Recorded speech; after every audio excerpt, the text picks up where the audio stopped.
Muito bom dia a todos. Estamos dando início aqui ao nosso primeiro encontro do grupo de pesquisa Tributação e Economia da Universidade Federal do Rio Grande do Sul, da Faculdade de Direito.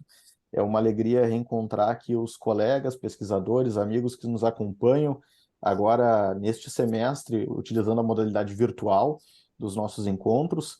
E a gente começa os nossos encontros do grupo de pesquisa com a presença ilustre do professor Marcelo Lettieri. É uma alegria muito grande recebê-lo aqui na Universidade Federal. Professor, seja muito bem-vindo. A gente começa esse semestre falando sobre, obviamente, o grupo é Tributação e Economia, não poderia deixar de ser, falar sobre a economia digital, que é um dos grandes desafios para os operadores, né, os profissionais que tratam da tributação, bacharéis em Direito, bacharéis em Economia, bacharéis em Ciências Contábeis, aqueles que atuam na administração tributária, aqueles que atuam na advocacia, na jurisdição, os magistrados, enfim, todos que trabalham com o fenômeno da tributação estão atentos a essa esse novo cenário que se apresenta e que a gente está tentando compreender. E aqui o papel da Universidade Federal de disseminador de ideias, difusão de ideias, de socialização do debate científico é uma das missões aqui da nossa Universidade Federal. Então, nada mais adequado do que eleger esse tema para o nosso trabalho deste semestre. Sejam todos muito bem-vindos, aqueles que estão nos acompanhando agora. E aí, já encaminho aqui a Priscila Anselmini, que é a nossa pesquisadora do grupo e pós-doutoranda da Universidade Federal, vai fazer a apresentação do professor Marcelo Lettier e conduzir aqui o nosso encontro de hoje. Bom dia a todos, bom dia, doutor Marcelo. O nosso convidado de hoje, ele é auditor fiscal na Receita Federal e conselheiro do Instituto de Justiça Fiscal, graduado em Engenharia Mecânica Aeronáutica pelo Instituto Tecnológico de Aeronáutica, com mestrado e doutorado em Economia pela Universidade Federal de Pernambuco, é professor colaborador e pesquisador da Universidade Federal do Ceará, diretor adjunto de estudos técnicos do Sindifisco Nacional e vice-presidente da Delegacia Sindical do Ceará, além de educador fiscal com vários livros publicados na área. Professor Marcelo, meu muito obrigado, nós agradecemos a sua participação. E hoje o nosso convidado ele vai tratar sobre o sistema tributário brasileiro, diagnósticos, propostas e reformas e desafios na era da economia digital. Seja muito bem-vindo, professor Marcelo. Obrigado, Priscila, e mais uma vez parabéns aí ao professor Ederson pelo grupo, né? A gente estava conversando um pouquinho no início aqui, antes dos demais chegarem. Vocês estão me ouvindo bem? Tá bom o som? Eu acho muito importante, eu sou um incentivador de debates interdisciplinares, né? Então, a gente faz muito isso aqui no Ceará, né, por meio dos grupos de educação fiscal, mas junto com as universidades. Na quarta-feira, depois eu vou até passar o link para vocês. Na quarta-feira vai ter um grande debate aqui na Universidade de Fortaleza, e ele é telepresencial, então vocês podem acompanhar, que está discutindo a questão da interpretação tributária na era da economia digital. Tá? Então, é um tema muito interessante, porque está em discussão. Não sei se vocês acompanharam, provavelmente acompanharam, na área do direito tem surgido algumas polêmicas. Uma delas foi um advogado de um grande escritório, né, dos Estados Unidos, né? A gente sabe que o direito americano é o direito mais consuetudinário, né? Eles são muito baseados, né, em decisões anteriores, em jurisprudências, e um advogado fez no chat GPT uma petição de um processo importante, e o chat GPT gerou, né, uma bela petição, só que todos os casos citados, né, tinham sido inventados pelo chat GPT. Né? Eles não existiram, né, porque o chat GPT é uma linguagem, ele simula a linguagem natural, se vocês pedirem. Agora deu uma melhorada, mas eu fiz várias simulações para testar o chat GPT. Se vocês pedirem para ele escrever um artigo e ele citar fontes, vocês têm que dar uma olhada, porque muitas das fontes que ele cita com, né, no estilo ABNT, cita a fonte no final, e os títulos são muito bem interessantes. Eu pedi para ele escrever um sobre tributação ambiental. Ele citou 5 artigos em inglês, nenhum dos artigos existiam, nem os pesquisadores, todos os nomes foram inventados. E belos nomes, né? Naquele padrão da ABNT, inclusive citando artigos dentro de livros, que não existiam, nem os livros, nem os artigos. Só para vocês terem uma ideia do quão complicado é essa questão. Uma outra coisa interessante que envolve inteligência artificial, né, que eu vou abordar um pouco nessa discussão sobre interpretação tributária. Hoje, muitas empresas utilizam análise de currículo. A primeira análise, né, você recebe uma quantidade muito grande de currículos, eles colocam no mecanismo de inteligência artificial e analisam o currículo e selecionam alguns para o pessoal de recursos humanos. Ó, isso aqui é interessante e tal. Tem um caso interessante que eles descobriram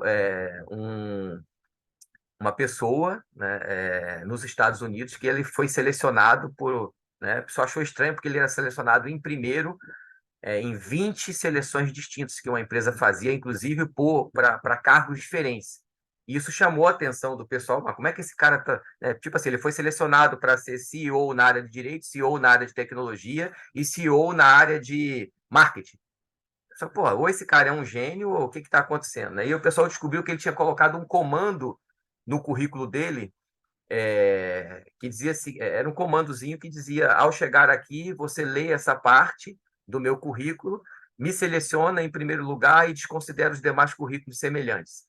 Né? Ele colocou isso dentro do texto e colocou em letras brancas. Então, se você imprimir o currículo dele, não aparece. Tá? Mas o pessoal depois conseguiu, por inteligência artificial, identificar. Isso mostra um pouco, né, o quão a gente tem, né, uma tecnologia, né, que pode ser usada, como toda grande tecnologia de ruptura, né, tanto para coisas boas quanto para as coisas não tão boas. Mas depois eu passo também para a Priscila, depois eu pego o e-mail do professor Ederson e passo aí o link para esse evento da Unifor. Vão ser, acho que, 3 dias de evento. Eu vou fazer uma apresentação na quarta-feira sobre esse tema, interpretação na era da economia digital, na quarta-feira, às 14h30. Então, estão todos convidados. Né? Nós vamos conversar um pouco mais sobre essa área, que eu tenho me aprofundado. Eu tenho lido muito sobre o que a gente chama de indústria 4.0 ou indústria 5.0, essa revolução digital e como ela está interferindo, vai interferir, né? Não só no todo o sistema educacional, mas em todas as áreas e nessa área tributária também. Então, eu vou compartilhar aqui para a gente...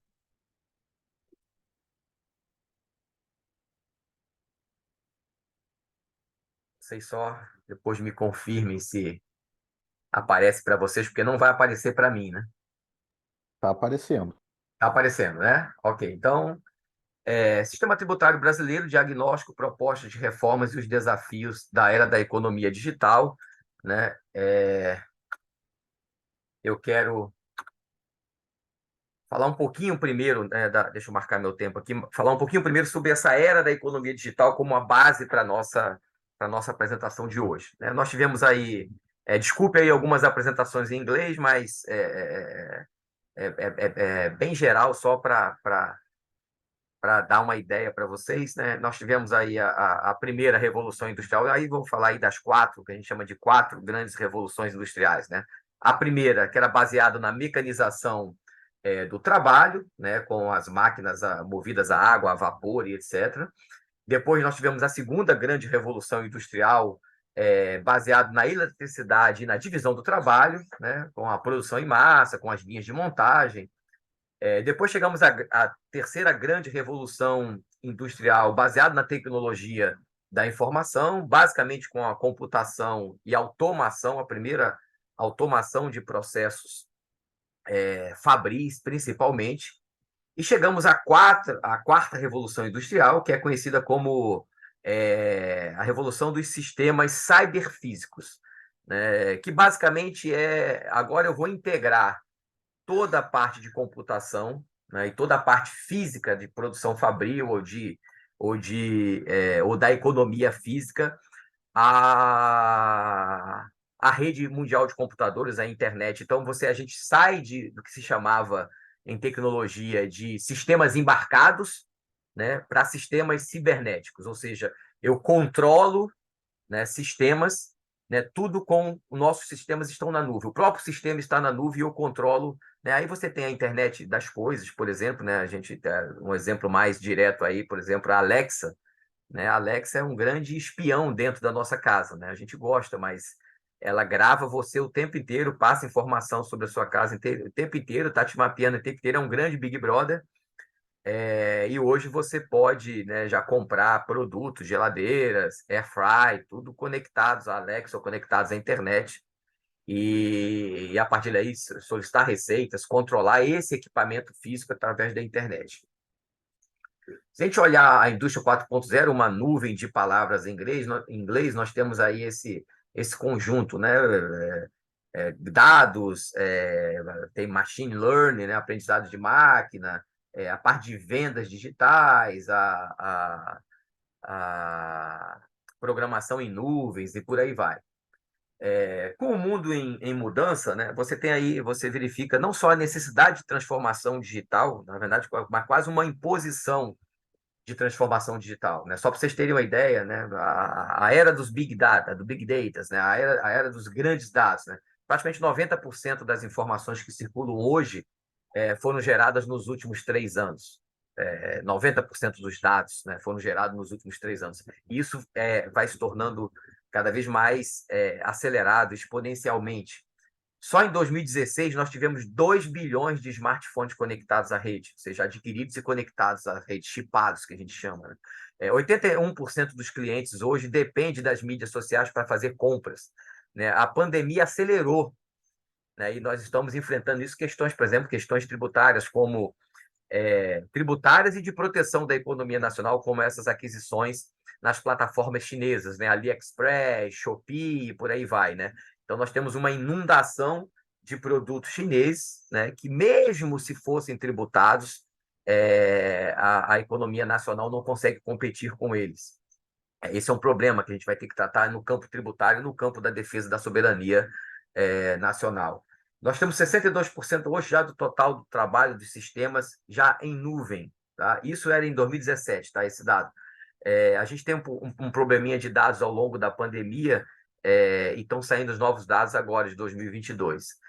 A internet das coisas, só em 2020, a previsão era 50 bilhões de aparelhos diretamente conectados à internet. Então, não só nossos smartphones, né, mas todos os aparelhos de casa, e carros, e aparelhos de som, eletrodoméstico. E a economia dos APIs, dos aplicativos, né, do e-commerce, 85 bilhões em 2013, a gente saltou de 85 bilhões em 2013 para $1 trilhão em 2017, 2018, só de comércio. Né? Hoje nós estamos perto de $2 trilhões só em comércio via aplicativos, só via aplicativos. Como eu disse, esse trabalho da consultoria McKinsey, que eu depois vou colocar aí à disposição, vou encaminhar por e-mail para vocês, eles fizeram uma análise em 2017 ou 2018, se eu não me engano, e construíram uma matriz 7x7. Eu vou passar bem rapidamente, tá, pessoal? Porque esse não é o foco da nossa apresentação, mas eu acho que é muito importante. Eles prepararam uma matriz 7x7 em que eles analisaram 7 áreas, né? Então, o futuro, né? O que é o futuro, ou o que vai ser o futuro, a tecnologia, a mudança de valores, a economia, a base tributária, quais são as grandes mudanças nas bases tributárias na economia da era digital, nas administrações tributárias, ou seja, nos fiscos, né? E na atividade tributária, ou seja, todos aqueles que se relacionam com os fiscos. Né? Aí nós temos, obviamente, toda a parte de educação, formação, contabilidade, os contadores, OAB, os advogados. Né? Então, toda assessoria ao contribuinte para o cumprimento das suas obrigações tributárias. E isso analisaram 7 níveis em cada uma dessas áreas. Eu vou passar aqui em cada um deles, mas vou dar só uma ideia geral. Nesse trabalho mais completo, eles explicam um pouco mais cada uma dessas questões. E tem um jargão técnico, né, da área de tecnologia, que eu, inclusive, tive que estudar para poder ler o próprio material da McKinsey e fui atrás. Eu não conhecia detalhes sobre o que é o blockchain, por exemplo, o que são ledgers, são tudo conceitos relacionados à tecnologia que estão por trás aí dessa revolução. Então, sobre o futuro, né, a grande constatação deles é que a gente já estava no futuro, né? O futuro era ali, era agora, porque tudo que o pessoal estava perguntando para essa consultoria, né, como eu me preparo para o futuro diante de alguns cenários, né, essa consultoria identificou, na verdade, você já está inserido nesse futuro que você está perguntando para a gente como é que se prepara para ele. O futuro é hoje. Né? Uma outra consideração, né? Não sei se vocês conhecem, mas depois eu vou indicar essa bibliografia também, a teoria dos cisnes negros, né? do professor Taleb, Hassan Taleb, que basicamente os cisnes negros. Essa teoria é de que há eventos que têm baixíssima probabilidade de acontecerem, né? Mas quando eles acontecem, né, eles têm um impacto gigantesco. E você precisa saber lidar com isso, ou já que você não consegue antecipar esses eventos, você tem que ter estratégias para lidar com esses eventos quando eles acontecem. Tá? Então, por exemplo, o próprio surgimento da internet é considerado um cisne negro. O 11 de setembro, né, nos Estados Unidos, mudou toda a discussão geopolítica, inclusive sobre combate a terrorismo e etc. Alguns, né, há ainda uma divergência se a pandemia seria um desses cisnes negros ou não, mas basicamente o conceito de cisne negro, né, que vem lá da história de quando navegadores ingleses chegaram na Austrália, não sei se foi na Austrália agora, e identificaram num lago lá um conjunto grande de cisnes negros. Eles nunca tinham visto um cisne negro, sempre viam só cisnes brancos, né? Então consideraram isso um evento raro. A metáfora, né, vem dessa história. Na verdade, a teoria econômica e alguns, vamos dizer assim, futuristas dizem é que cada vez nós teremos cisnes negros com mais frequência, o que, na verdade, é um paradoxo a próprio conceito do cisne negro, já que é raro e ele vai aparecer com mais frequência, né? Mas essa é uma discussão filosófica. O passado não ajuda, é importante a gente tomar só um pouquinho de cuidado com essa frase, né? O passado não ajuda para prever o futuro, tá? Porque como você tem rupturas muito grandes, não ajuda a prever o futuro. A gente não pode esquecer o passado para não repetir os erros do passado. Mas ele não ajuda como elementos e informações para prever esse futuro quando você tem rupturas tecnológicas e alta probabilidade de ocorrência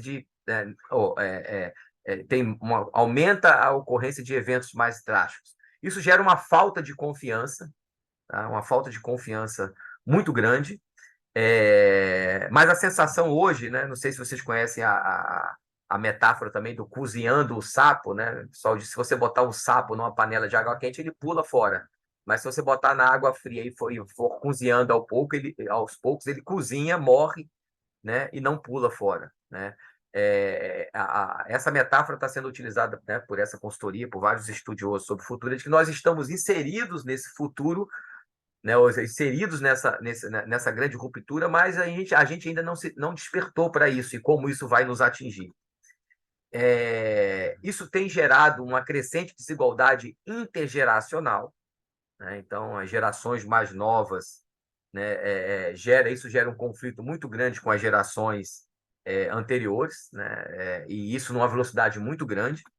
E a mensagem é que a gente precisa criar esse nosso futuro, né? Nós estamos inseridos nele. Como é que a gente, inseridos nele, cria as condições para estar nesse novo modelo econômico e social, obviamente, né? Sobre a tecnologia, né, nós temos aí o smartphone, vou passar rapidamente, né? Na verdade, são supercomputadores na mão de cada indivíduo. Então, cada smartphone desse, né, tem mais potência do que os supercomputadores da década de 90, por exemplo. Nós temos a internet das coisas virando realidade. Então, equipamentos físicos ligados às redes a rede cibernéticas. Tudo isso gera uma nova logística, e tudo isso vai ser base para mudanças drásticas no sistema tributário, né? Hoje eu faço uma aquisição, se eu fizer uma aquisição de um livro pela Amazon, né, normalmente eu recebo no início do dia seguinte, né? Esse livro já está em unidades logísticas próximas aonde eu moro. Por exemplo, eu moro em Fortaleza, no Ceará. Aqui nós temos um centro de distribuição da Magalu, da Magazine Luiza, né? Se eu comprar uma televisão, estou dando um exemplo, porque é um exemplo prático, eu comprei há um tempo atrás. Eu comprei às 10 da noite, eles me entregaram às 7 da manhã do dia seguinte.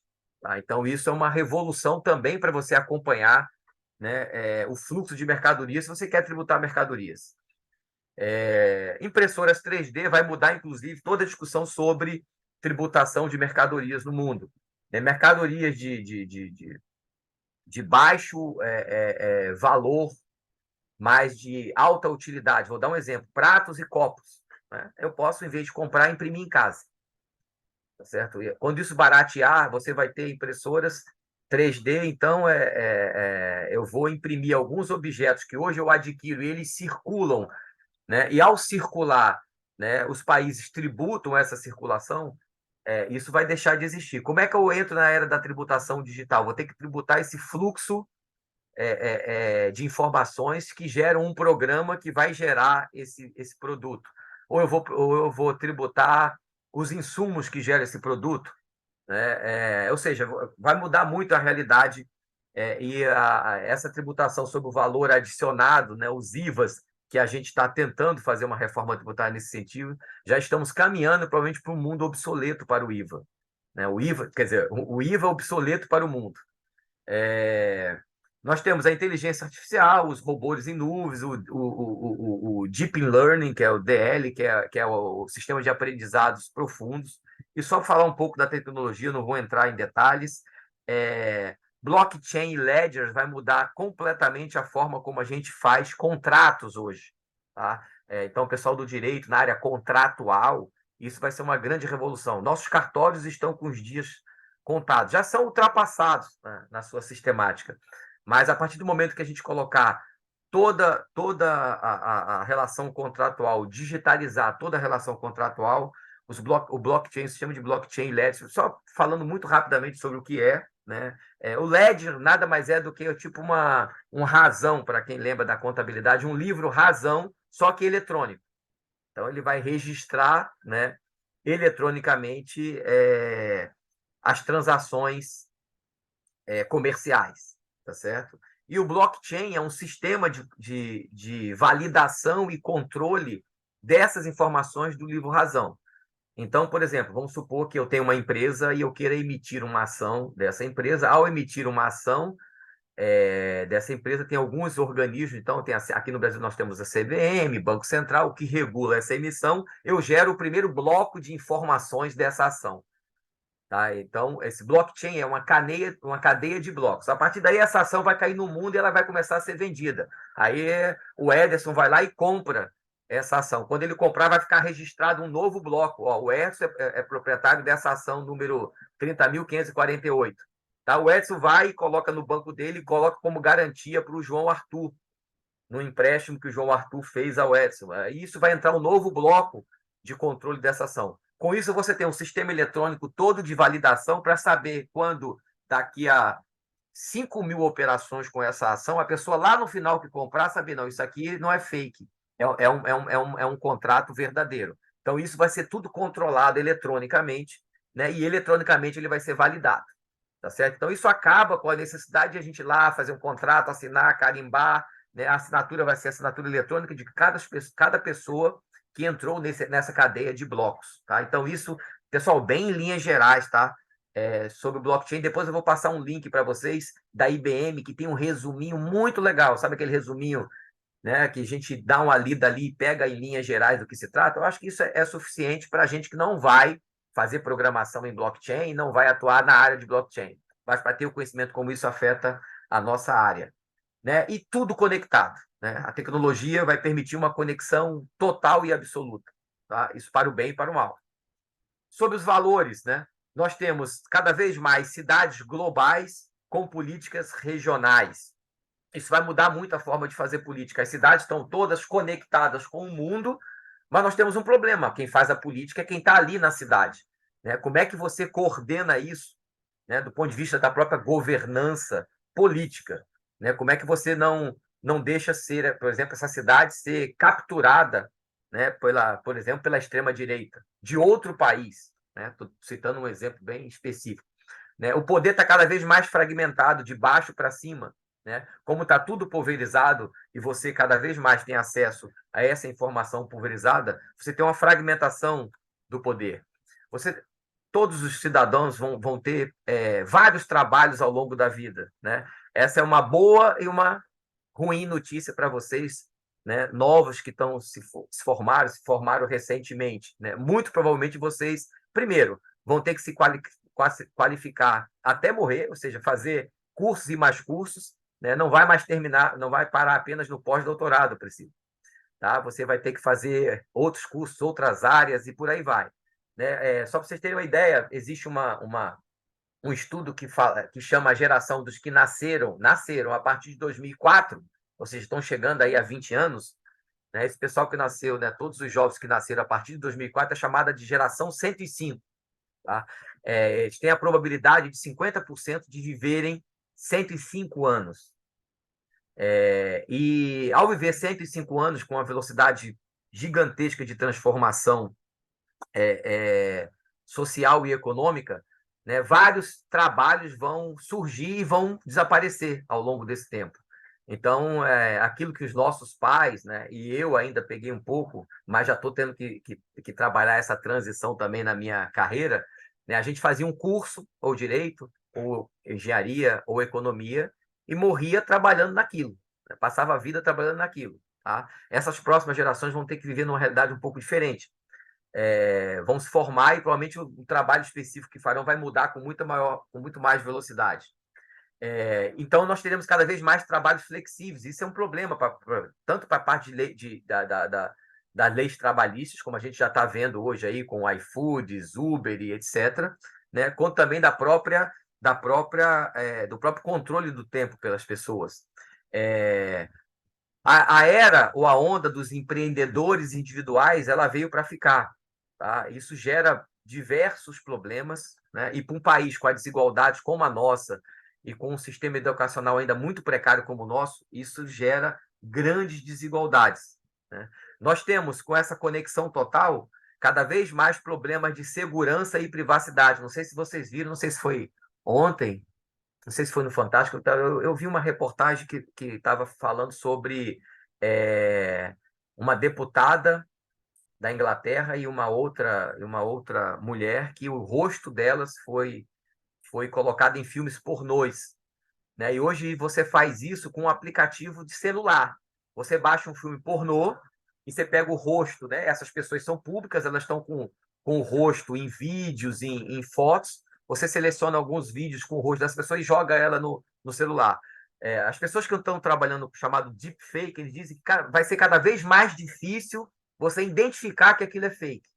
Você imagine como isso vai afetar a privacidade, né, das pessoas. Você imagine, né, você, né, falar das mulheres, a mulher ter um vídeo dela, né, imagine uma aluna de uma universidade ter um vídeo pornô em que aparece o rosto dela e, por exemplo, no rosto do homem, o rosto de um professor, e isso circula pelas redes da universidade. Até que você desminta isso, qual o estrago que você fez com a privacidade, com a vida daquela pessoa, pode levá-la ao suicídio e por aí vai. Então, isso vai exigir não menos Estado, mas mais Estado.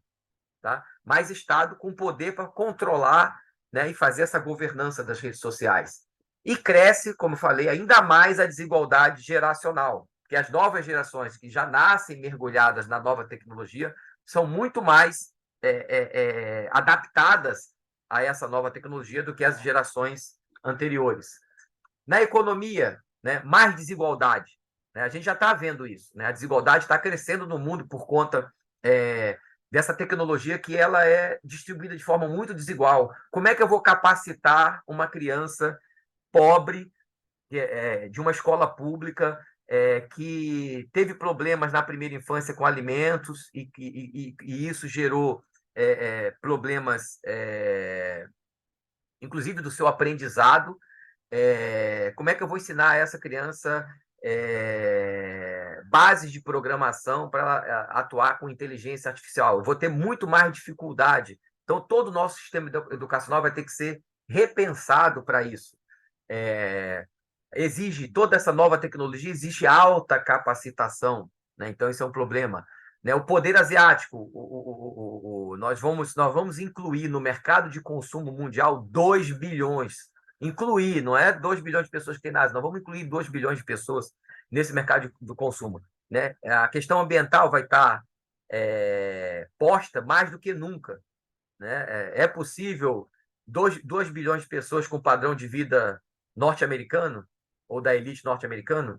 É possível. Né? A gente precisaria de uns 7 planetas. Né? Ou usando aí uma frase que eu gosto muito do Ayrton Krenak, né? Ele diz assim, a Terra vai continuar aqui. Né? Nós é que seremos extintos. Né? Ela se autoprotege como sempre se autoprotegeu. Né? E aí nós temos bilionários pensando em construir naves para habitar Marte, né? Em vez de discutir os nossos problemas ambientais. A economia do compartilhamento, né, está crescendo absurdamente. O Airbnb é só um exemplo deles, mas nós temos, está chegando no Brasil ainda o compartilhamento de veículos, de carros, né? E por aí vai. Você tem uma economia crescente de compartilhamento. Não só isso, né? A Wikipedia, o compartilhamento de códigos, e por aí vai, né?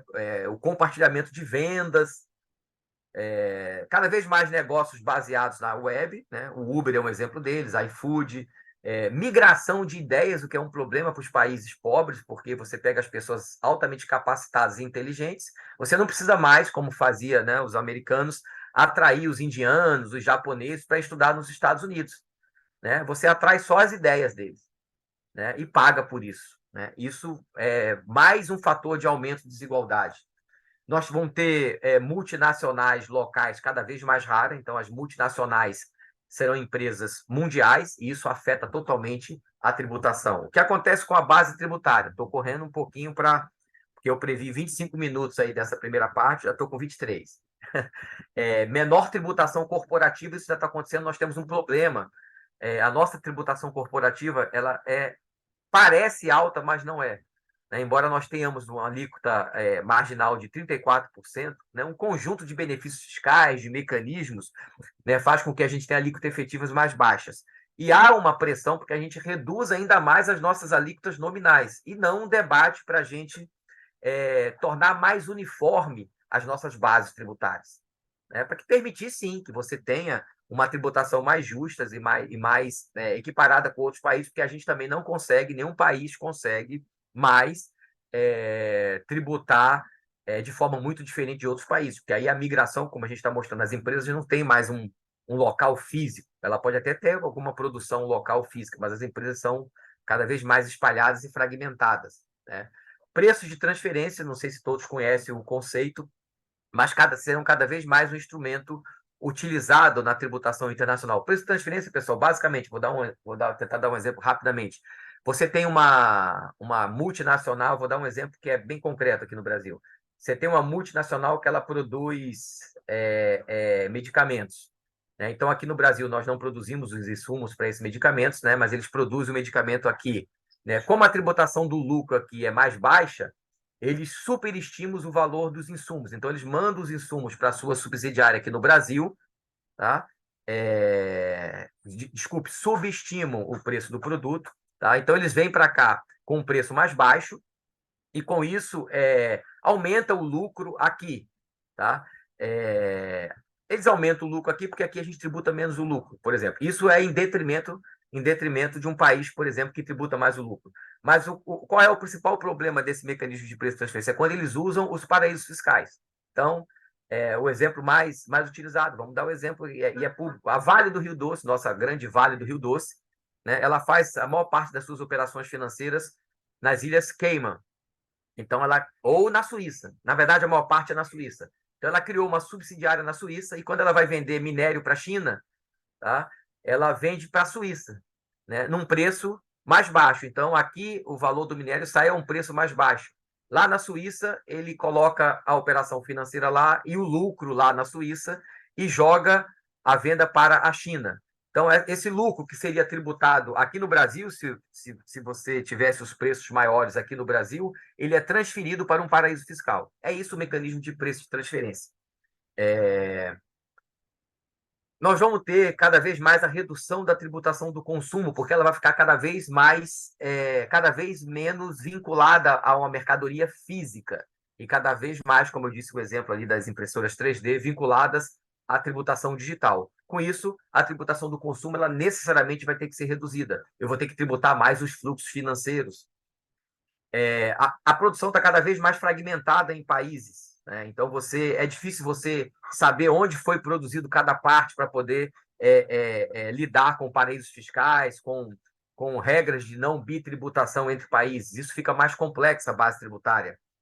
A economia digital, como é que eu tributo a economia digital? Tá? Como é que eu tributo transferência de dados? Como é que eu tributo o stream? Né? Tem um monte de discussão que está sendo feita. Como é que eu tributo robôs que fazem as atividades? Né? Como é que eu vou tributar um chat GPT fazendo uma petição pública? Tudo isso por quê? Porque o Estado vai continuar sendo exigido e eu vou ter que continuar tendo que gerar recursos para o Estado, justamente para, inclusive, dar mais segurança e privacidade nessa era digital. Vai haver uma tendência a tributar mais a propriedade, porque a propriedade, principalmente a propriedade física, é a única coisa que a gente ainda consegue enxergar. Tá? Então, a gente vai ter que, no Brasil, por exemplo, né, rediscutir a tributação da terra, tá? E como isso afeta toda a economia. Cada vez mais, o sistema tributário tende, né, nessa economia digital, ela tende a ir para taxas e menos para tributos. Ou seja, você vai atrás de uma espécie tributária que está mais relacionada com aquela prestação direta do serviço, que é a natureza das taxas. A administração tributária vão ser menores e mais focadas, vou correr um pouco aqui. Cada vez mais vão ser utilizados o que chama de armas de dispersão. Em vez de eu tentar fazer aquela fiscalização, aquela auditoria numa quantidade grande de empresas, né, eu crio mecanismos, né, que gerem para os contribuintes grandes riscos se eles sonegarem. São chamadas armas de dispersão. Tem vários exemplos disso. As auditorias serão mais fragmentadas também, porque as empresas são fragmentadas. Vou ter que ter maior integração dos fiscos, tanto no caso do Brasil, que nós temos uma federação, eu vou ter que integrar fisco federal, fiscos estaduais, fiscos municipais e fiscos entre países. Vou ter que ter a simplificação, vou ter sempre esse problema da simplificação versus incertezas com a complexidade, né? O fato é que não existe sistema tributário simples em economias complexas, tá? Isso essa ideia de que a gente vai simplificar. Eu gosto de dar o exemplo limite, né?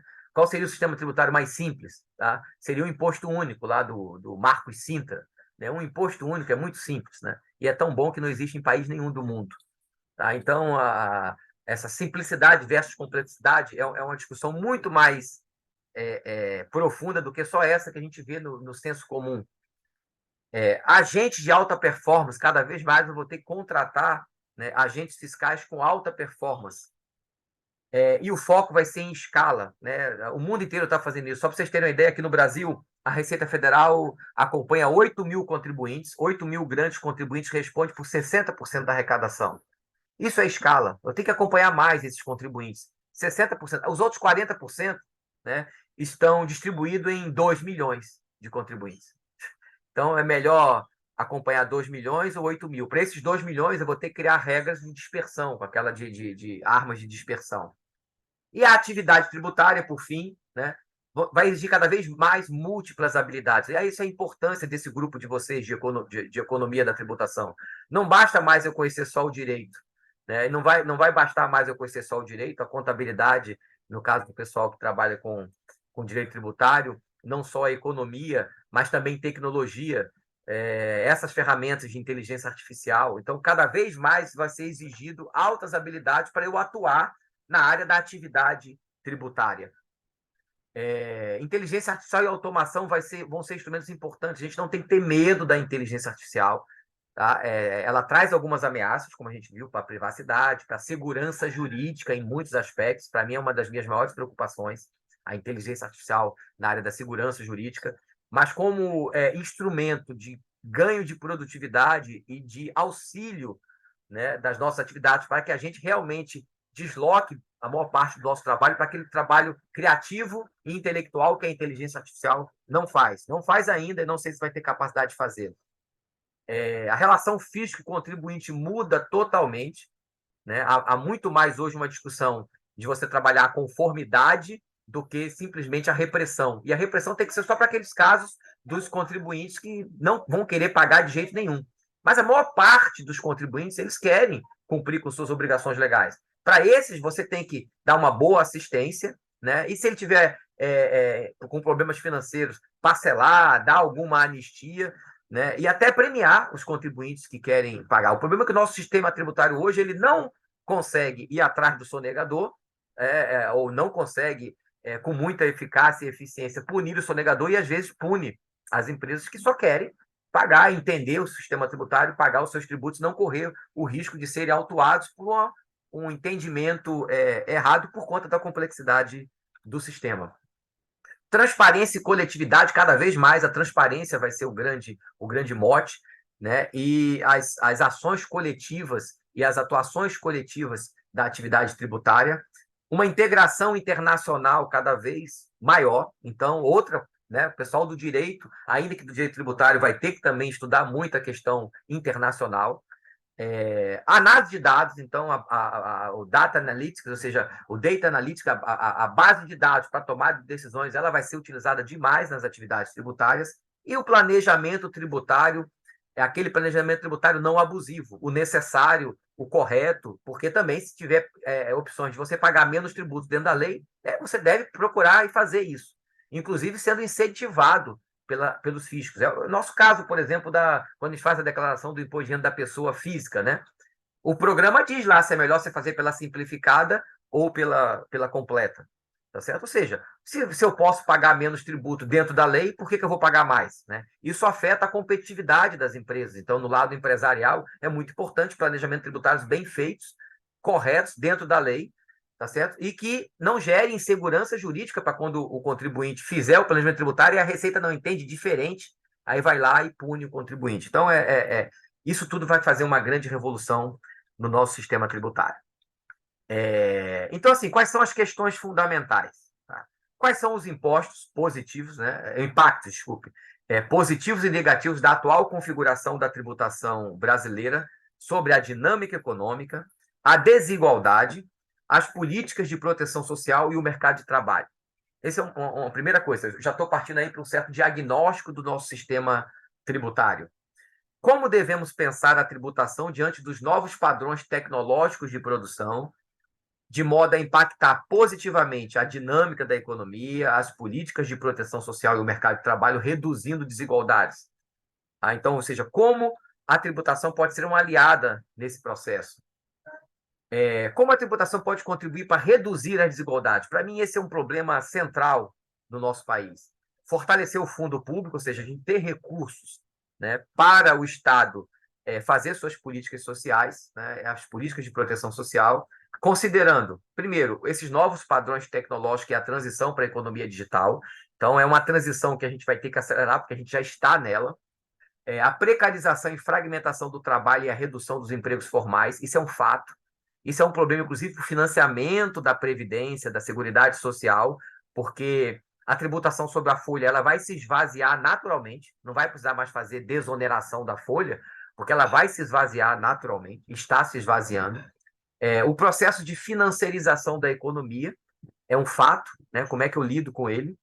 E o processo de desindustrialização, né, dada a nossa condição periférica desse nosso país, né, que hoje a gente já praticamente matou a nossa indústria, nós estamos voltando ao século XVIII e ser uma grande fazenda, né, e exportadores de minério e produtos agrícolas, né, somos muito eficientes nisso, né, e por isso nós somos grandes exportadores, mas a gente matou a nossa indústria, inclusive com a tributação, né, matamos a nossa indústria, e estamos matando agora o nosso setor de comércio e serviços, principalmente comércio.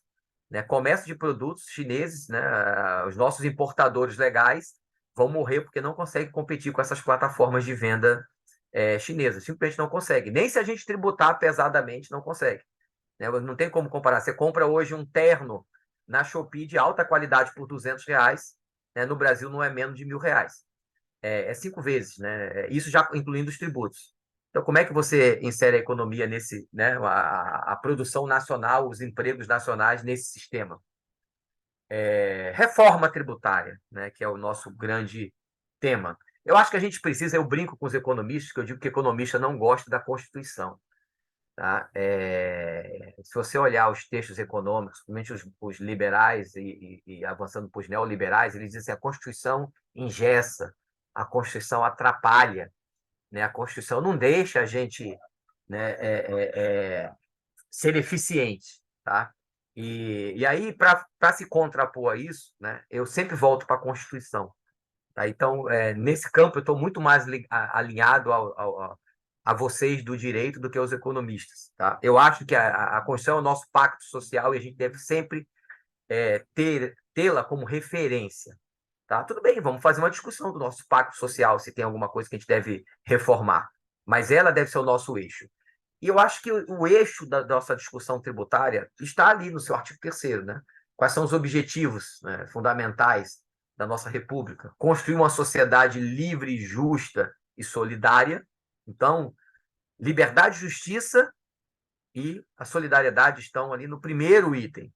Né? Garantir o desenvolvimento nacional, erradicar a pobreza e a marginalização e reduzir as desigualdades sociais e regionais, promover o bem de todos, sem preconceito de origem, raça, sexo, cor, idade e quaisquer outras formas de discriminação. Esse deve ser o nosso norte. Né? Se nós temos um sistema tributário que se afasta disso, como é que a gente faz para reformá-lo, né? Ou revolucioná-lo para que ele cumpra esses objetivos? Para mim, essa é a referência principal dessa discussão. Eu vou pular essa parte, pessoal. Eu deixei aqui só para mandar essa apresentação para vocês. Eu vou só mostrar alguma delas, tá certo? Mas não é o objetivo aqui, o foco não é a desigualdade. Mas como esses dados são muito interessantes para vocês darem uma lida depois, né? Tem esse trabalho da revista Piauí, de 22 de maio desse ano, ele é muito recente, que o título dele é Os Muitos Tons da Desigualdade Brasileira. Então, ele entra na questão, né, da desigualdade de renda, na desigualdade de gênero, na desigualdade racial. Então, aqui tem alguns dados, mas eu não preciso, vocês conhecem muito bem. Nós somos um país extremamente desigual. Eu vou só mostrar aqui alguns dados. Por exemplo, nesse slide, né, o rendimento médio do 1% mais bem remunerado no Brasil é 32,5 vezes o que está entre os 50%.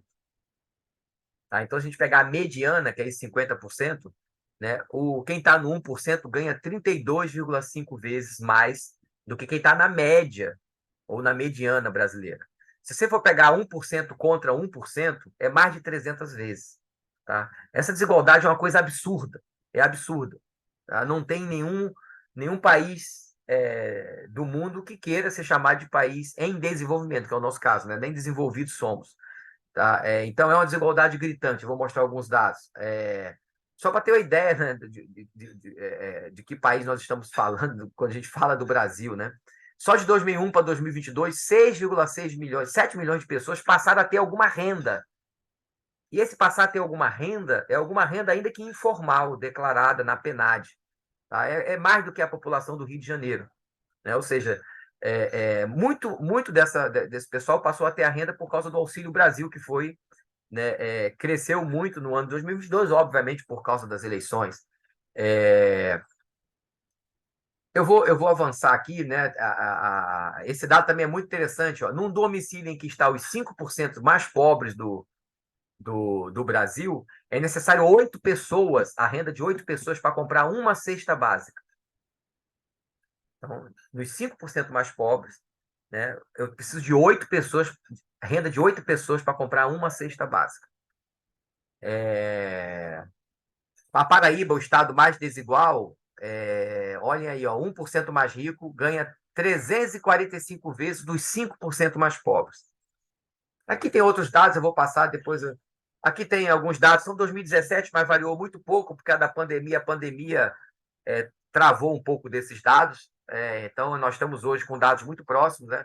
A expectativa média é 76, está em torno de 78 hoje. As mulheres vivendo mais do que os homens, as mulheres já aí próximo aos 80 e os homens próximos aos 76.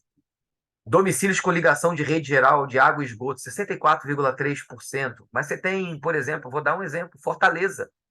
Fortaleza, uma grande capital, né? A grande Fortaleza, mais de 3 milhões de habitantes, e cerca de 80% das residências não tem água ligada à rede de esgoto. Nós estamos falando disso, né, nesse país. Não estamos falando, né, só do interior do Maranhão, né, para ter uma noção, né, das desigualdades. Aqui tem mais alguns outros dados, eu vou avançar. Índice de Gini é um indicador de desigualdade, mostrar aqui o maior e o melhor, né, o maior e o menor. Belém é 0,611, o índice de Gini, Goiânia é 0,475, só para vocês terem uma ideia, tá?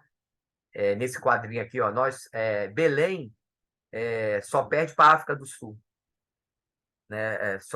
Só ganha da África do Sul, na verdade, né? Ou só perde em desigualdade para a África do Sul. Ou seja, você tem uma cidade como Belém que é pior que a Namíbia em desigualdade. O Brasil é o 7º país em desigualdade. Mas isso é um problema sério para a gente falar até de sistema tributário.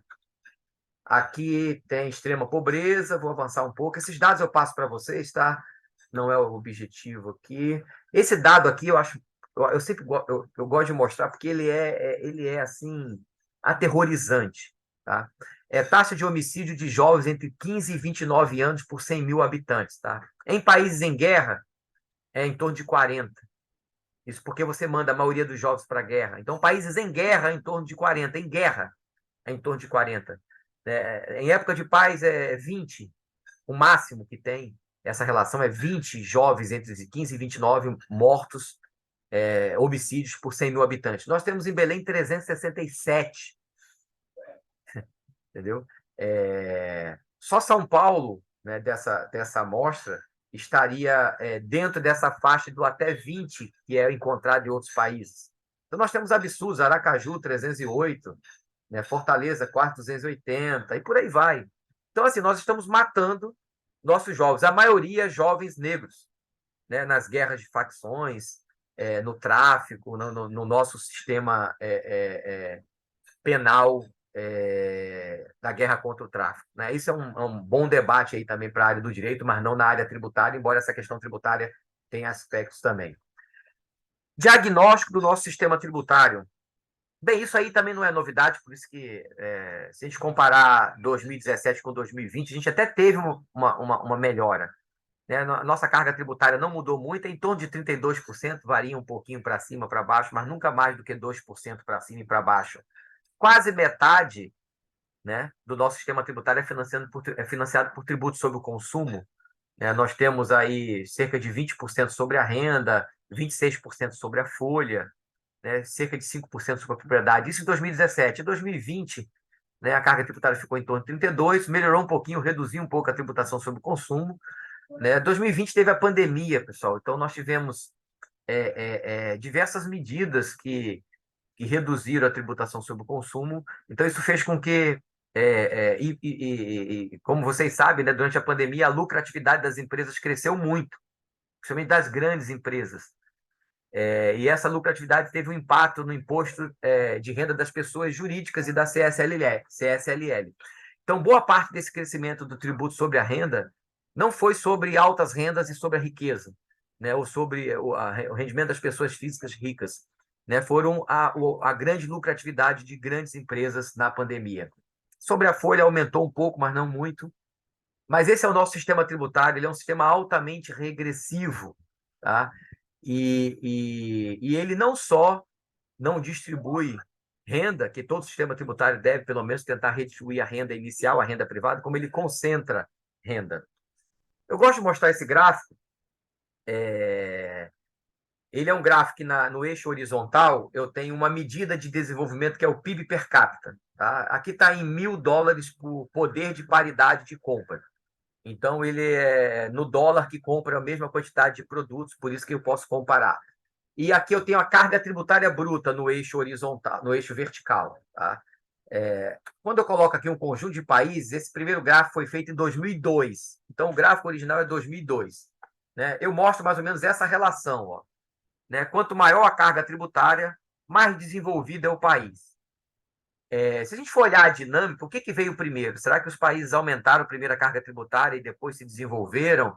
Ou eles se desenvolveram primeiro e depois tiveram o aumento da carga tributária? Essa dinâmica é muito complexa, porque para se desenvolver, muitos países precisaram sim de recursos que o Estado, né, estimulasse o investimento para crescer. Então, esse processo é bastante dinâmico. Mas o que aconteceu é que a maioria dos países saíram aqui de baixo, de um nível mais baixo, e vieram se desenvolvendo e aumentando a sua carga tributária, e cresceram e saíram aqui em cima. O Brasil, em 2022, já era um ponto fora da curva. Né? Fora totalmente da curva. Nós temos carga tributária próxima dos países desenvolvidos e nível de desenvolvimento próximo dos países mais pobres. Né? Quando a gente avança 10 anos, em 2012, nós tivemos, né, um aumento da carga tributária, mas muito pouco, tá? Mas aumentamos, saímos ali de 31 para 33, em média, né? E tivemos um aumento do desenvolvimento. Né? Então, ou seja, eu gostaria que o Brasil continuasse aqui, ó, nesse caminho. Né? Se a cada 10 anos a gente andasse isso aqui, mais 10, 2022 já está aqui, 2032 a gente estava próximo do Reino Unido. Eu acho que não estaria ruim, não. Né? Mas esse gráfico, né, não é nem para fazer propaganda, tá, pessoal, do governo Lula, de nenhum governo, tá? É só para mostrar que existe um discurso de que a gente precisa reduzir carga tributária para se desenvolver. Né? Então, esse discurso mostra que seria possível fazer esse caminho aqui. Ó. Não sei se vocês estão vendo a minha seta do mouse. Não sei se vocês estão vendo. Estão vendo a seta do mouse? Pronto, estão vendo então. Ou seja, Sim. eu reduzir a carga tributária me desenvolvendo, eu reduzir a minha carga tributária me desenvolvendo, seria andar nesse caminho aqui, ó, para cá. Nenhum desses países fez isso. O que eu quero mostrar com isso é que, tudo bem, nós estamos numa posição ruim, mas é possível ainda, mantendo essa carga tributária ou aumentando muito pouco, se desenvolver. Né? A gente teve um retrocesso de 2012 para 2020. Né? Nós pioramos a nossa renda per capita, né? Mesmo reduzindo um pouco a carga tributária. Né? Precisamos andar de volta para cá, né? Sem aumentar muito a carga tributária, né? Mas podendo aumentar até um pouquinho a carga tributária em cima de quem não paga tributo hoje, porque quem paga realmente não tem condições mais de aumentar a carga tributária, principalmente sobre os mais pobres. Aqui é a mesma coisa para o índice de Gini, tá? Embaixo é o índice de Gini, que mede desigualdade, só que para a direita é menor desigualdade, menor índice de Gini. Então, a mesma coisa, ó. Países com menor desigualdade têm maior carga tributária. Né? O Brasil era quase fora do gráfico ó, em 2002, nem fora da curva, quase fora do gráfico. Ele tinha uma desigualdade pior entre esses países da OCDE, né? Comparado aqui só países da OCDE. O Brasil não é da OCDE, mas estava ainda pior, e com carga tributária próxima dos países com menor desigualdade. Também caminhamos um pouco em 2012, ó, se a gente continuasse andando ó, mais 10 anos, 2022, mais 10 anos, 2032 seria uma Espanha. Provavelmente não, porque esses países aqui, repare que eu estou mantendo esses dados, tudo de 2002. Eles mudaram um pouco, mas não mudaram muito. Tá? A desigualdade não caiu tanto nesses países e até aumentou em alguns casos. Alguns até vieram mais para cá, para a esquerda. Tá? Mas em 2020 a gente piorou um pouquinho. Tá, isso também eu utilizo isso para se contrapor esse discurso que a gente precisa reduzir a carga tributária bruta para se desenvolver.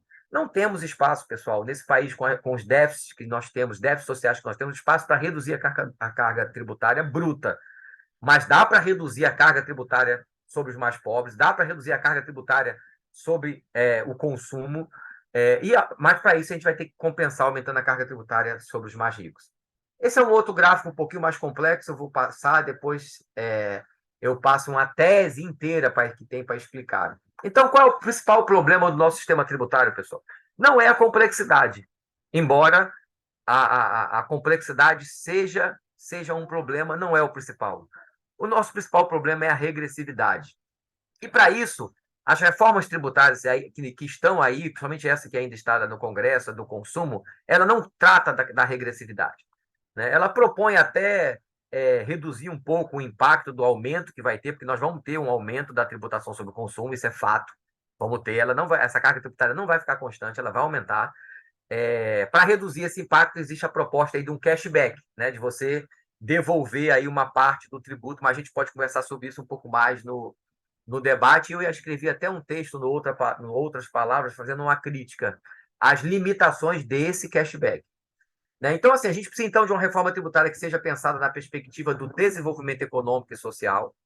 Né? Infelizmente, a nossa não está muito pensada nessa perspectiva, ela está muito ainda na linha de vamos resolver esse problema, né, que existe, né, da nossa federação, né, de uma tributação muito complexa na federação, essa tributação sobre o consumo. Ela resolve, tá? Ela resolve essa parte que ela pretende resolver.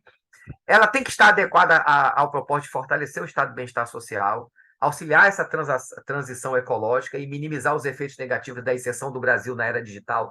Nós não estamos conversando sobre isso, nem sobre a questão ambiental, nem sobre a questão da economia digital dentro do sistema tributário. Estamos começando a debater nas universidades, estamos começando a debater em alguns fóruns, mas isso não está na agenda nem do governo, nem do parlamento. Avançar no sentido de promover essa progressividade. Como? Ampliando a tributação que incide sobre renda e patrimônio, principalmente as elevadas rendas e patrimônio, e reduzir a tributação sobre o consumo, fortalecer as bases do equilíbrio federativo. Nós temos um problema, a não ser que a gente faça uma nova Constituição, aí tem que ser uma nova Constituição, porque essa não pode ser reformada, né, para discutir a questão federativa. Então, nós teremos que fazer uma nova Constituição e fazer um novo pacto federativo. Mas o fato é que há um grande desequilíbrio entre competências e arrecadação e financiamento da nossa federação. Fomentar ações que potencializem receitas sem aumentar a carga tributária. Então, nós temos que discutir as renúncias fiscais, né, o fortalecimento da administração tributária, o combate à sonegação de tributos. Pessoal, passei do meu tempo, queria dar no máximo uma aula de 50 minutos, a ideia era 45, ficaram em 53. Eu já falo acelerado, então minha desculpa se eu acelerei muito, né? Tem muita informação aí nos slides, eu vou passar para vocês, não só os slides, como alguns links e algum material de apoio. E fico à disposição para o debate, quem sabe, num futuro próximo, aí visitando vocês, já estou com saudade do Sul, né? Foi antes da pandemia que eu fui a Bento Gonçalves, eu sou um pouquinho aficionado por vinhos, então sempre quando eu vou a Porto Alegre vou lá nos vinhedos tomar um vinhozinho, mas aí se eu for, eu combino com vocês com antecedência, a gente tenta fazer um encontro pessoal. Então, muito obrigado mais uma vez e estou à disposição. Nós que agradecemos, professor Marcelo, né, a sua exposição trouxe questões fundamentais, né, e reflexivas. Eu anotei algumas reflexões e dados, né, atualizados. Essa questão dos 90% dos dados nos últimos 3 anos, isso nos chama muita atenção, até para aquilo que eu até abordei na minha tese sobre o capitalismo da vigilância, né? A gente tem, então, essa questão dos dados, a importância de ter esses dados acumulados, e não é somente pelo Estado, e sim por organismos privados, e a gente não sabe o que eles farão com esses dados, esse acúmulo de dados. Então, a questão da desigualdade, dados importantíssimos e que nos refletem, né, a atual situação do Brasil em comparação a outros países. Né? 7º, o Brasil é o país mais desigual do mundo, não tem o que comentar sobre isso. Né? Realmente, a reforma tributária deve vir para também atender a questão da desigualdade, não somente dos novos rumos da economia. Mas, sem mais delongas, por conta do tempo, eu deixo aberto, então, para as perguntas aos alunos. Se quiserem formular no chat ou também por aqui, só ligar o microfone e podem fazer perguntas.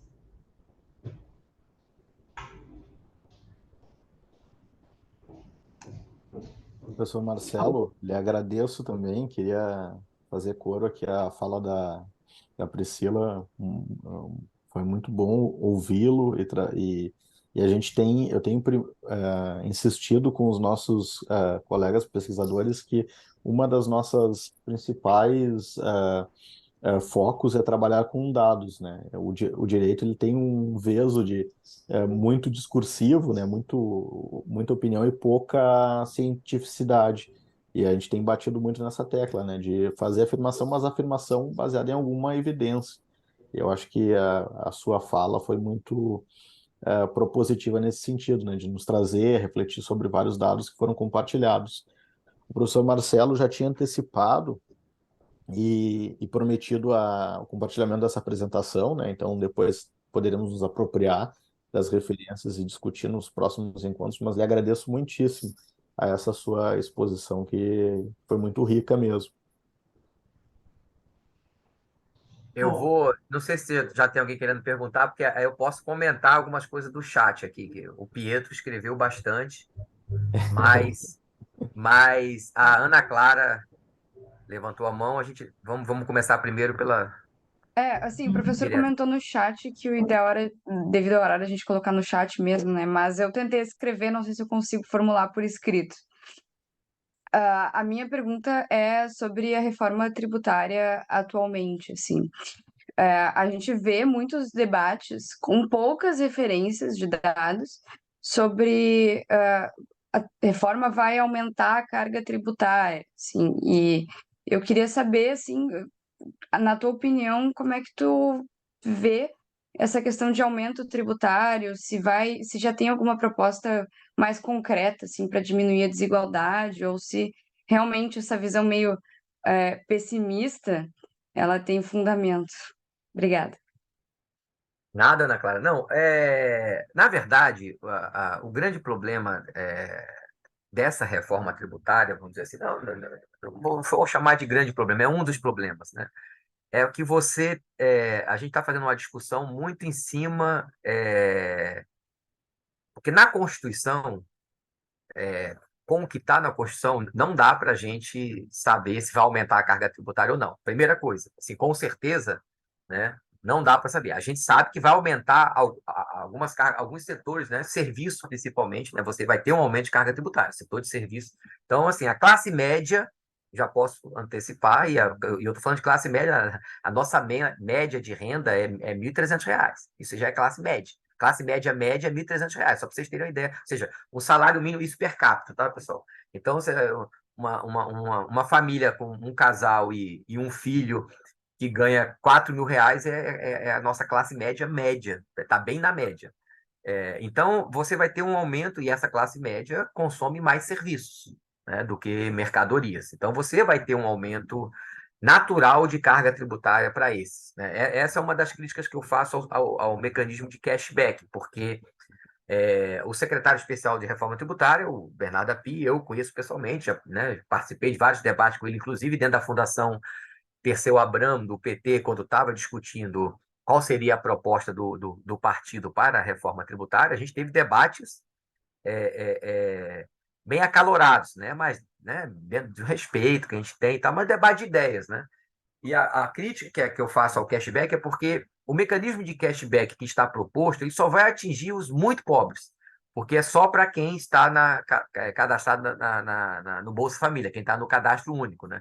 Você vai ter um percentual ali, eu vou pegar um exemplo, né? Empregadas domésticas, tá? Empregados domésticos, que ganham um salário mínimo na maioria das cidades. Se você pegar as grandes cidades, ganham mais, né? Mas se você pegar aqui em Fortaleza, é entre um e um salário mínimo e meio os que pagam melhor um empregado doméstico.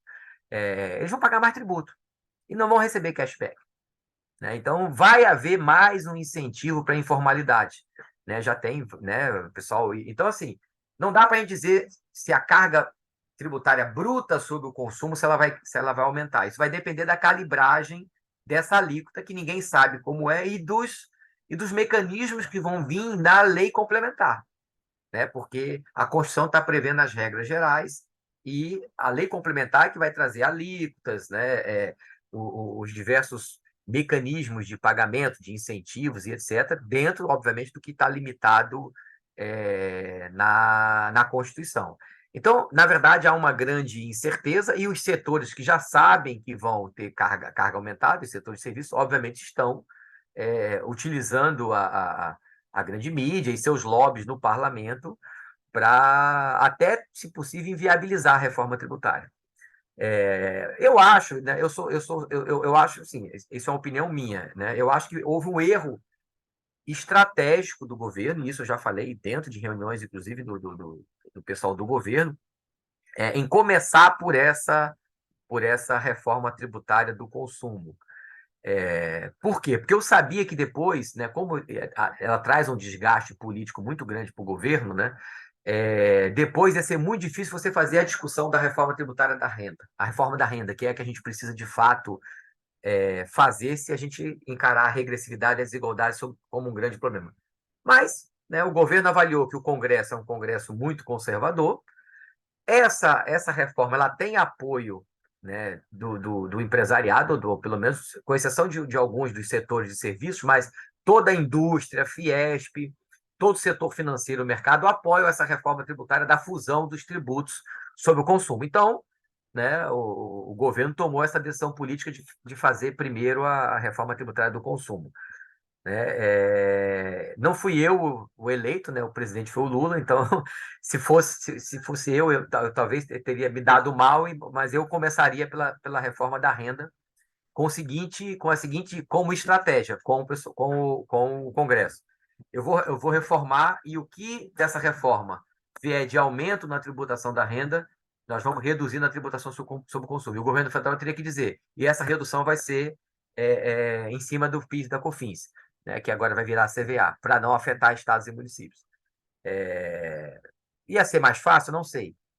Nesse Congresso mais conservador, que não quer tributar as altas rendas, eu não sei. Mas eu acho que a gente já tem conseguido alguns avanços. A tributação das offshores, essa tributação dos fundos exclusivos, né, eu acho que já é algum ganho. Tá? Mas, de fato, Ana Clara, não dá para a gente saber se vai aumentar a carga bruta.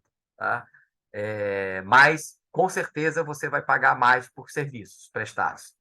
Tá? Aqueles que não estão excepcionados, né, que vão ter alíquotas reduzidas, você vai pagar mais. Mesmo os que estão excepcionados, você já vai pagar mais. Porque hoje a alíquota máxima sobre o serviço do ISS é 5%.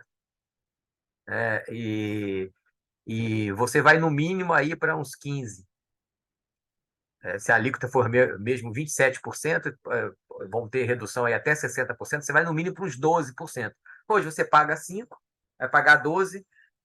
Setor de serviços quase não tem crédito, né? Eles queriam pressionar o governo para que fosse dado crédito da contribuição previdenciária dentro do IVA, né? Mas isso é um absurdo, porque aí você fica há uma confusão das bases, né? Uma base, financiamento de seguridade social, contribuição previdenciária, não tem nada a ver com a base do IVA sobre o consumo. Então, assim, um sistema simples de IVA, né, o sistema europeu, ele seria um sistema quase sem exceções, em que você teria um conjunto de alíquotas únicas, né? Mas o mundo inteiro está discutindo isso. A França, por exemplo, criou vários incentivos para consumo de produtos que são ambientalmente sustentáveis, né? Então, o carro elétrico e outros produtos. Aí vem uma discussão assim, pô, mas a gente vai financiar o carro elétrico, que é, no caso do Brasil, né, que é do consumo do rico, por uma questão ambiental, né? Você vê como é que o debate é complexo.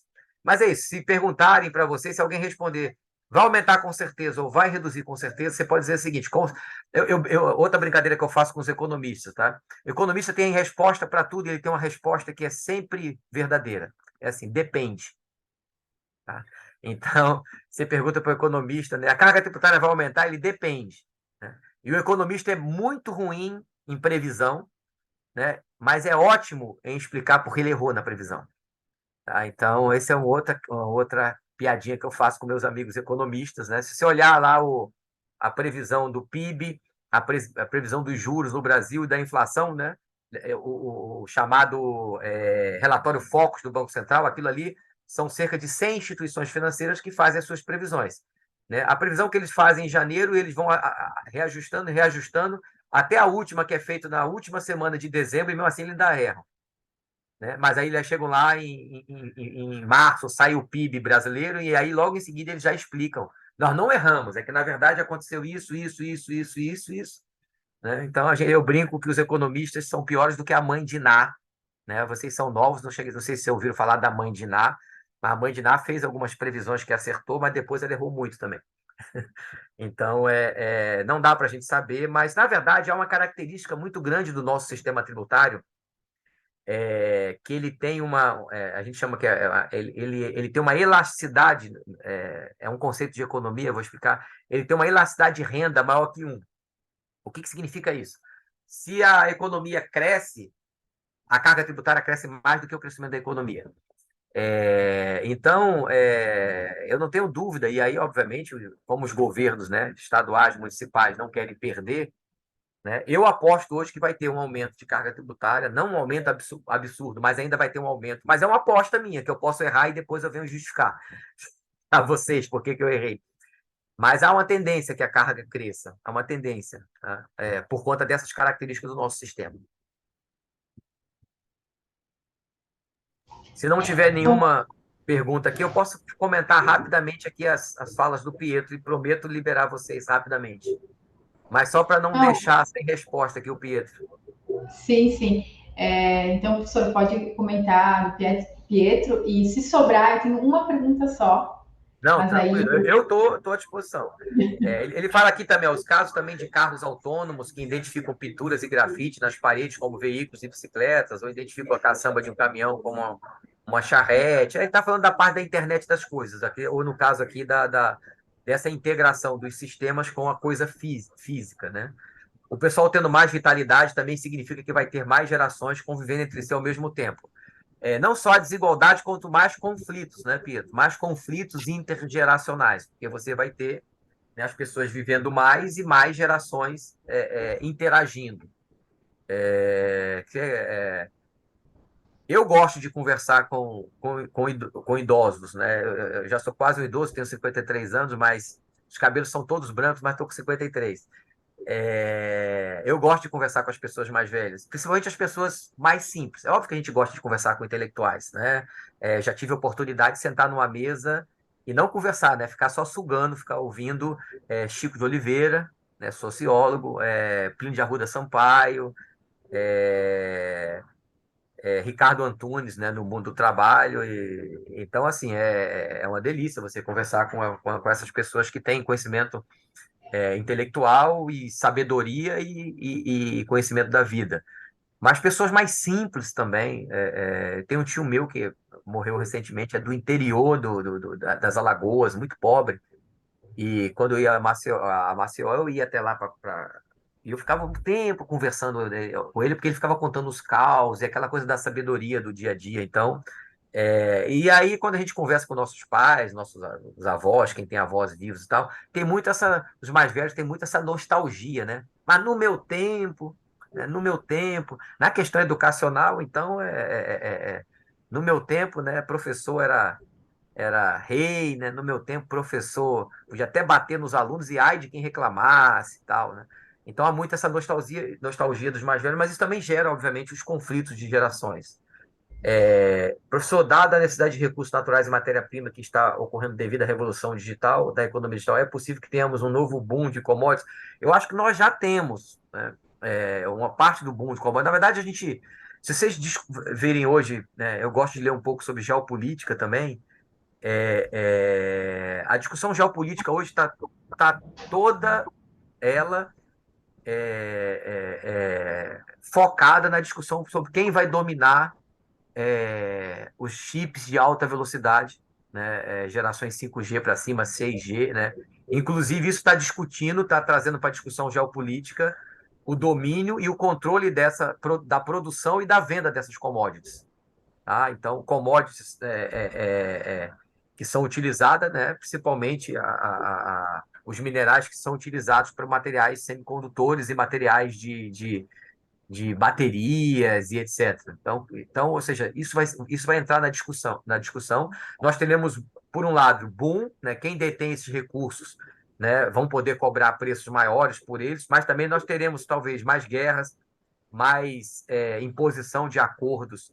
Vocês imaginem, por exemplo, se vier uma imposição, sei lá, dos americanos para que a gente não negocie materiais, minerais, com a China, por exemplo. Essa discussão geopolítica vai surgir em algum momento. Então, se por um lado você tem um boom econômico que pode trazer, porque eu acho que é uma outra discussão que a gente tem no Brasil, né? A gente não tributa a exportação de minérios e commodities, né? A gente manda toda a riqueza para fora e não fica, a não ser royalties, não fica recursos para o Brasil. Acho que eu comentei em linhas gerais, tá, Pietro? Para a gente não também avançar muito, mas como eu disse, pessoal, continua à disposição, né? Se o pessoal quiser material, quiser tirar dúvida, pode enviar por e-mail, estou à disposição. Priscila? Então, professor, a reforma tributária agora sobre o consumo, ela está basicamente falando sobre tributação de mercadoria, visando a economia digital, que o futuro será uma tributação voltada mais a fluxos financeiros. Você acredita que essa tributação, o projeto, né, de texto, ele está obsoleto? A pergunta é, eu digo que a nossa reforma tributária é um grande salto para o passado, né? A gente não consegue, nós temos um conjunto de conflitos que inviabilizam uma discussão de uma reforma tributária com esse olhar para o futuro, infelizmente. Tá? A Europa, cujo IVA nós estamos tentando copiar, né? Hoje basicamente o nosso modelo é o IVA europeu, né? Eles estão discutindo a obsolescência do IVA europeu, né? E com a economia digital vai ser um tributo complementar e não o grande tributo que arrecada tudo. O nosso IVA, se a gente juntar PIS e COFINS, né, e mais o ICMS e ISS, é quase 50% da arrecadação no Brasil.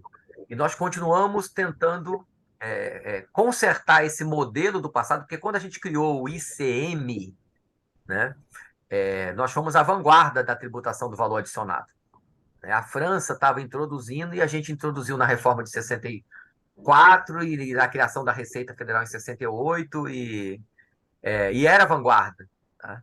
O grande problema é que o IVA não dá conta da tributação da economia digital e nós não estamos pensando nisso. O que eu acho um absurdo é uma transição tão longa para um modelo que, sim, já nasce obsoleto.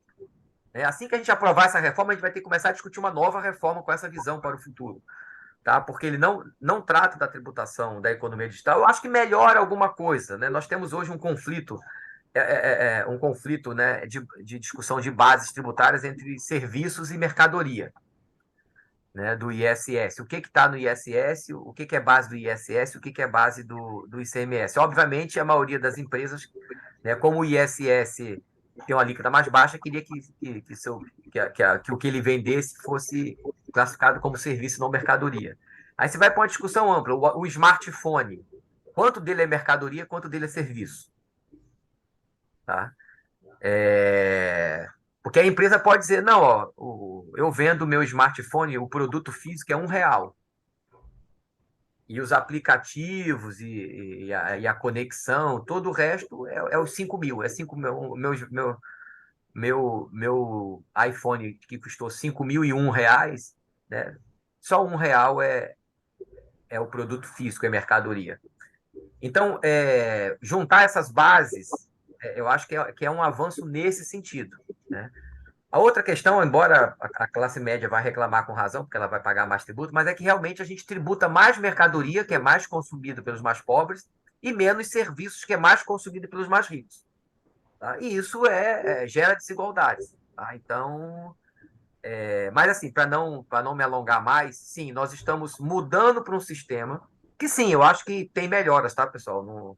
O sistema, durante a transição, ele vai ficar mais complexo, né? Eu acho que todo mundo entende isso, né? Nós temos um sistema muito complexo que vai conviver com outro sistema que não é simples, né? Então, eu estou somando complexidades. Então, durante a transição, ele é muito complexo. Eu acho um absurdo uma transição de 50 anos para o lado dos entes públicos. Pessoal, a gente não está conseguindo planejar o ano que vem, né? A gente não sabe como é que vai ficar nosso sistema federativo daqui a 2, 3 anos, mas nós estamos prevendo uma transição de 50 anos. Então, assim, é uma coisa fictícia. Tá? Em algum momento a gente vai ter que rever isso. E mesmo a transição para os contribuintes, eu acho que ela é longa, Por quê? Porque também um erro de estratégia. Eu acho que a gente deveria a primeira coisa que a gente deveria ter feito era criar o IVA federal, juntando PIS e COFINS, IVA federal, com todas essas regras, transição 1 ano, transição, para calibrar alíquotas. Aí pronto, a gente testa tudo no IVA federal, porque a União tem mais capacidade de perder receita. No limite, ela se endivida, ela emite moeda e se divida. Tá? Se desse errado, eu posso rever. Faria isso como um piloto, fazia o IVA federal como um piloto para o IVA todo. E aí, ó, deu certo, arrecadamos, foi mais, tivemos que calibrar a alíquota para baixo, porque a base é a mesma, a base de cálculo é a mesma, né? O valor adicionado, é a mesma. E aí depois eu falava, tá vendo? Vamos fazer para os estados agora, vocês não vão perder a arrecadação, né? O cashback melhorou um pouquinho, tal. Fazia uma avaliação e fazia depois o dos estados com uma transição de 2 anos também. Agora, 10 anos, eram 15, que eu acho que no final das contas, não sei se ficou em 8 ou 10 anos de transição, também é muito tempo para a gente chegar no modelo que está obsoleto. Né? Esse material da consultoria McKinsey é a previsão deles para 2025. Daqui a pouco mais de 1 ano, nós entramos em 2025. Entendeu? Então, mas assim, eu acho importantíssimo a gente fazer esse debate. Tá? Nós temos um processo político muito complexo. Né? Esse presidencialismo de coalizão, né? Quando você não tem um parlamento mais alinhado, né, com o executivo, você precisa ir para o centro. Né? O centrão é o centro do espectro político. Né? E aí as negociações beiram ao absurdo, né? O clientelismo, o patrimonialismo, que a gente tem no Brasil, sempre teve. Né? Mas como é que a gente enfrenta isso? Né? Enfrenta com isso, com educação fiscal, né? Quando a gente vai ali para as escolas e começa a trazer essa questão crítica. Né? Então, assim, eu espero que meu filho, que tem 6 anos, possa conseguir, na geração dele, fazer uma boa reforma tributária. Eu não sei se vou se vou ver ainda isso no Brasil, mas eu acho que a gente tem melhorado, tá? Com todas as críticas, né? De vez em quando a gente tem umas quedas, uns retrocessos, mas eu acho que o país ainda tem melhorado, a gente precisa fortalecer a nossa democracia e vocês aí do estudo do direito, eu acho que o sistema fiscal, o sistema tributário é fundamental para isso. E mais uma vez, parabéns aí pelo grupo de pesquisa. E desculpe que eu falo pra caramba. Além de ser professor, né? Todo professor já fala muito. Aí depois é sindicalista. A gente brinca que é assim: quando tiver um sindicalista, a regra deve ser o seguinte: você fala com um pé só, tem que falar em pé com uma perna só. Aí quando botar a perna no chão, para de falar. Só assim para o sindicalista também parar de falar. Mas é isso, pessoal. Obrigado, muito obrigado, né? E continuo à disposição. Depois a Priscila me passa o e-mail do professor Ederson, mas eu vou passar também para a Priscila esses slides, o material que eu falei da consultoria McKinsey, esse material que serve de base para essa matriz 7x7, porque ele traz uma discussão muito interessante ele relaciona, né, a questão da economia da era digital com a questão tributária. E outro material que eu lembrar, eu passo para você. Esse link que eu falei, eu estou só aqui tentando lembrar para não esquecer depois. Esse link que é uma página da IBM, que eu sempre indico para as pessoas que querem ser, eu quero conhecer o que é esse negócio de blockchain, LED e tal, mas eu não quero ser especialista nisso.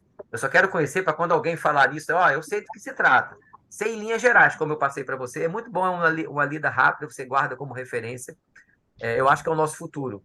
E vai melhorar muito, eu acho que vai melhorar muito a segurança jurídica, vai melhorar muito reduzir esse custo de transações que nós temos, né? Essa parte cartorial do Brasil. Né? Nosso modelo é o modelo ainda do Tom lá de Portugal, né? Então é um grande problema. Mas eu acho que a gente vai continuar conseguindo construir esse país melhor e mais justo. Muito obrigado. Nós que agradecemos, professor. A gente está um pouco avançado no horário, mas o Caio fez uma pergunta no chat: se este movimento de mudança irá amplificar a litigiosidade de questões tributárias no Brasil. Como eu vou dizer mesmo, a resposta padrão do economista é depende.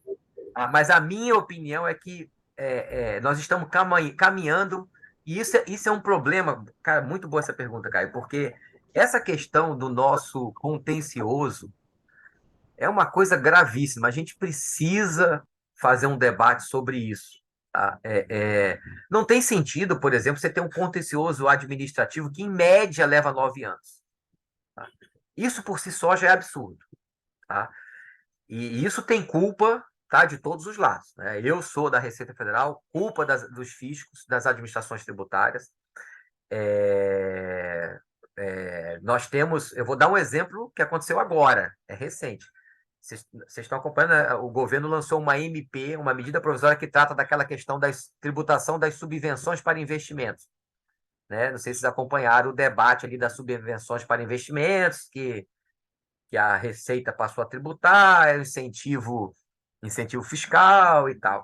Aí você tem, né, começa a ter uma consolidação da jurisprudência, o STJ solta uma decisão, né, que pronto, vamos lá, não vamos, ou a gente vai mudar a legislação, vai fazer uma discussão no parlamento sobre essa questão de subvenções, mas começa a dizer, ó, é por aí que a gente vai, aí vai a Receita, solta uma MP, já mudando a sistemática. Numa MP, tudo bem que foi feito o acordo, essa MP foi transformada num projeto de lei. Então, assim, eu digo porque pelo lado da fiscalização do próprio fisco, a Receita estava reprogramando toda a sua fiscalização, toda a sua auditoria para atuar dentro das normas do STJ. Para que eu vou continuar lançando coisas que depois vai virar um contencioso no administrativo, ou cair no CARF, ou se mantiver no CARF, vai para a justiça, pelo amor de Deus. Pô. Já tem jurisprudência se consolidando. Então, assim, essa questão da litigiosidade, a gente precisa fazer um grande debate para reduzir muito isso. E isso está muito ligado a essa excessiva normatização de exceções. Tá? E nós estamos caminhando numa reforma tributária que, primeiro, que ela está constitucionalizando um monte de coisa que hoje está em lei. Isso já é um outro problema, né? Porque você já sabe, com isso você já estica as ações judiciais até o Supremo. Né? A gente chega ao absurdo de colocar na Constituição coisa do tipo que tem com essa reforma tributária. Os itens da lei número tal podem ter tributação reduzida, devem ter tributação reduzida. Eu estou constitucionalizando itens de uma lei. Vocês imaginem a discussão jurídica que isso vai gerar quando alguém vai alterar aquela lei e incluir mais itens.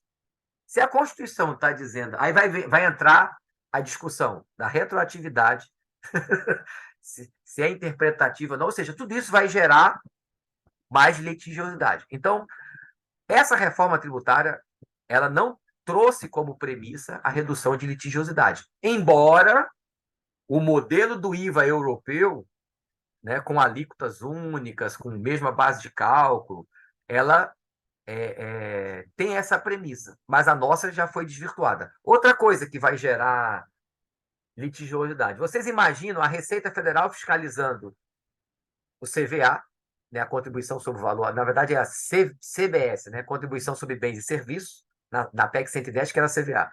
A Receita Federal vai fiscalizar a contribuição sobre bens e serviços e os estados, né, vão fiscalizar o IVA, o Imposto sobre Bens e Serviços.